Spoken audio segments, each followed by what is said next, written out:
Johnny Depp being awarded $15 million after jurors unanimously decided that Amber Heard libeled him with actual malice. Well, the jury in the Keanu Reeves matter unanimously held that he was not negligent in this incident. Venus Williams is back in action at Wimbledon as we learn new details about that fatal car crash she was involved in last month.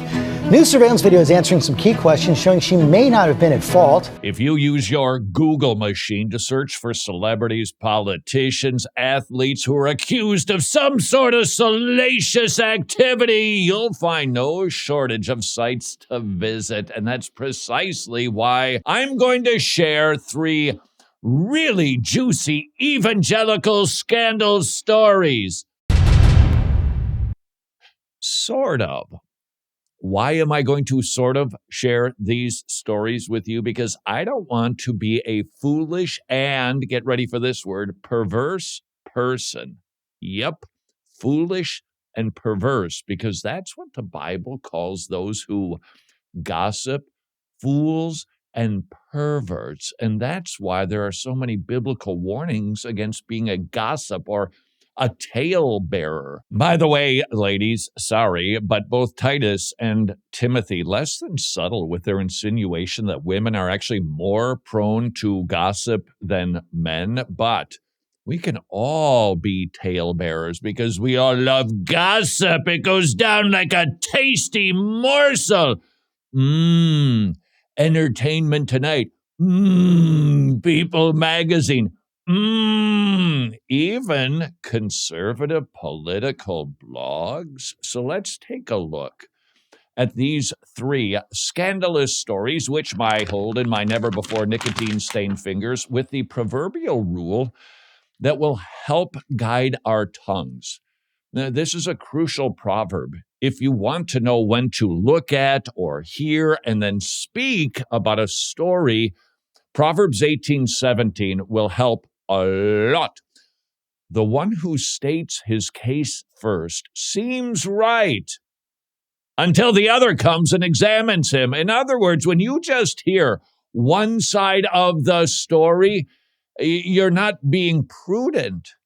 That means Christians need to do better than gossip tabloids and websites and even mainstream news that is so quick to share the news that a celebrity, an athlete, a politician has been accused, because until a case has been adjudicated, until all of the facts are known and a verdict has been rendered, I'm commanded to zip it. So what are our 3 stories? Oh, this first one, I'm telling you, it's a false teacher. And he's accused of all kinds of escapades. And I can't share it. Why? Because they're accusations. Accusations are made against preachers regularly. And this guy is even a really bad preacher. He's a false teacher. Even so, I'm afraid I can't talk about it until the case is heard, a verdict is rendered. And even then, I got some questions to ask before I blah, blah, blah about it. Story number 2. Hey, you know both of these guys. Here's a fellow.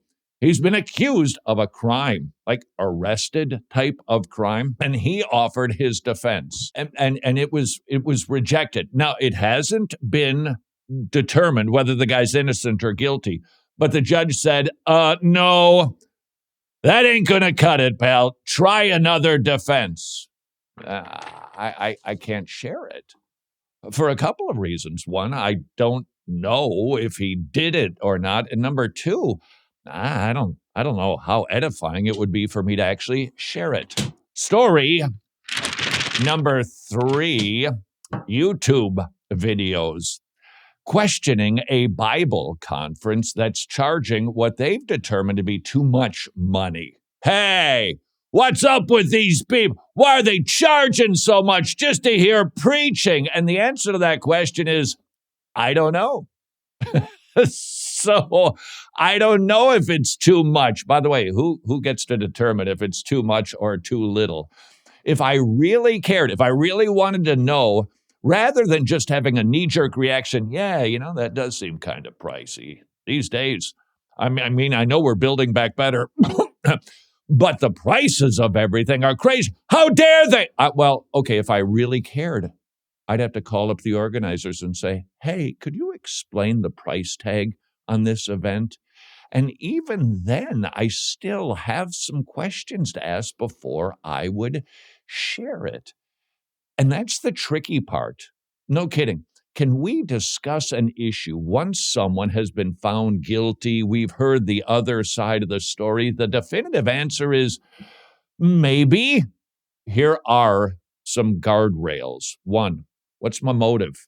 Make myself look better, hurt someone, be in the know. Number 2, will this edify? Question number 3, will the collateral damage be disproportionate to the benefit of sharing this tasty morsel?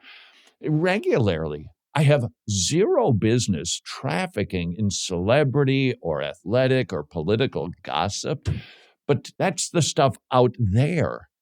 Let's bring it closer to home. Paul was very concerned when he visited the Corinthians, he was going to find discord and jealousy, fits of rage, selfish ambition, slander, and gossip. Raw, Scoob! That means the church is a potential hotbed for gossip and slander, and there certainly is a time to discuss church issues, some people's behavior, but we have to have some guardrails for those conversations, or you and I will be guilty of spreading or hearing gossip, because hearing gossip is being guilty of the sin of gossip. Rule number 1, what's my motive? I know that was the other rule, but it's worth repeating. What's going on in my heart? Why do I need to talk about this? What's my motivation? Is it love or something else? Rule number 2, what's the issue? Is it a one-time sin, ongoing sin? Is it just a mere agitation? Gotta ask before I yammer about it. Number 3, what's my goal? Do I want to help the person, help others? Do I really have something helpful to contribute? Or am I just sharing some bad news? Rule number 4, we should first and foremost always share our concerns with the person first. Now, granted, you may need to receive some counsel. More on that in a second. But I should be asking the question before I talk about somebody to somebody else. Should I just go like Matthew 18 style directly to that person? Rule number 5, would I want to be discussed like this? 6, would I talk about this person like this if that person were in the room? Rule number 7, when someone says, hey, have you heard about, just stop them and say, hey, before you tell me about blah, blah, blah, would you be okay with me sharing this with our mutual friend? That often puts an end to the conversation, lickety-split. Rule number 8, before you share your concerns with someone about somebody else, or better yet, include the person in a prayer request. Lord, I'm so worried about Jim. He's been having an affair on his wife. Whoa, hold the phone, Henrietta. Don't include somebody's private stuff that you're concerned about and sanctify it by including it in a prayer. With that, here's a very, very helpful diagnostic test from Pastor Stephen Whitmer. Question number 1, if you're involved in conflict with another person, are you talking to others only about that person's sin and never about your own? If so, it's probably gossip. Number 2, is your conversation with friends about this other person intended to prepare you for a productive conversation with that person? If not, probably gossip. Number 3, if you're seeking counsel from others about how to deal wisely with somebody, do you keep the person's identity secret except when absolutely necessary? If not, probably gossip. Number 4, Do you enjoy sharing this information with your friends? You guessed it. It's probably gossip if you do. Number 5, what's the tone of your voice, the tenor of your heart? Are you meek, humble, brokenhearted when you share this with other people about somebody's sin? Or are you kind of angry and maybe even self-righteous by comparison? Probably gossip. Number 6, are you talking to God about this person as much as you're talking about that person to your friends? If not, gossip. Number 7, are you limiting the number of friends you speak to? If not, it's probably gossip. Gossip destroys a church. The factious man should be booted after 2 strikes, not 3, 2 strikes, and you're out. But there's another side of the gossip coin that needs to be considered. It's never enough to stop doing something.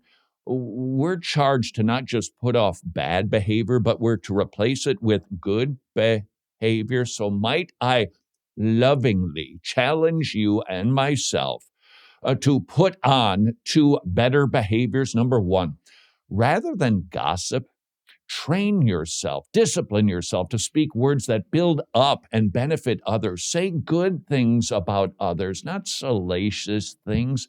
Be a Barnabas. Encourage, edify, and bonus, you'll probably make more friends. Number 2, learn to keep a confidence, whatever it is.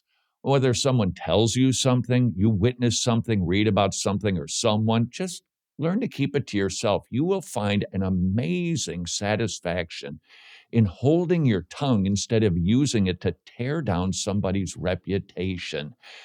Is this easy? Not according to James. It is exceptionally difficult to bridle the tongue. In fact, my friend Phil Johnson and I were having dinner, which he made me pick up the check for, by the way. At any rate, even though he chews with his mouth open, he told me about something John MacArthur once said off microphone. What?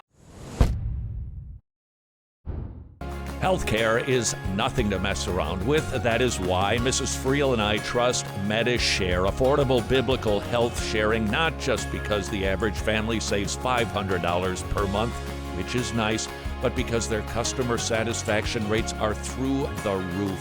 Please visit medishare.com/wretched to learn more, or spend 2 minutes getting a quote for your family at 844-34-BIBLE, 844-34-BIBLE.